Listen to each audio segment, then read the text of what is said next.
வாக்குகள் திருடப்படுவதாக ராகுல் காந்தி தெரிவித்த குற்றச்சாட்டுகள் ஆதாரமற்றவை என தேர்தல் ஆணையம் விளக்கம்.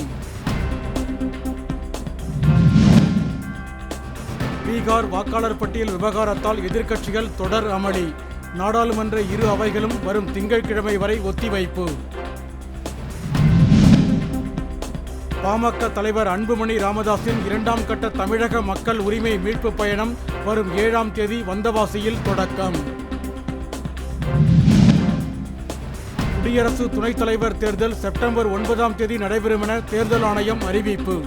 ஆகஸ்ட் 7 முதல் வேட்புமனு தாக்கல்.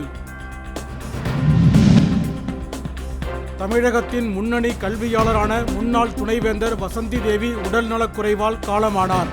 அவருக்கு வயது 87.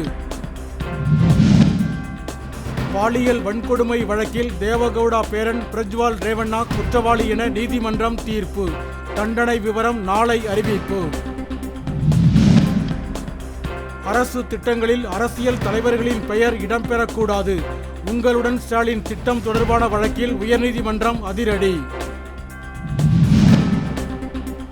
ஓ பன்னீர்செல்வம் விரும்பினால் பிரதமரை சந்திக்க ஏற்பாடு செய்யப்படும் என தமிழக பாஜக தலைவர் நயினார் நாகேந்திரன் விளக்கம். 12,000 ஊழியர்கள் பணி நீக்க விவகாரம் தொடர்பாக விளக்கம் கேட்டு TCS நிறுவனத்திற்கு அறிவிக்கை அனுப்பியது கர்நாடக அரசு. பாகிஸ்தான் உள்ளிட்ட நாடுகளுக்கான வரியை குறைத்தார் அமெரிக்க அதிபர் ட்ரம்ப். இந்தியாவுக்கு 25 விழுக்காடாக வரி விதிப்பு நீடிப்பு.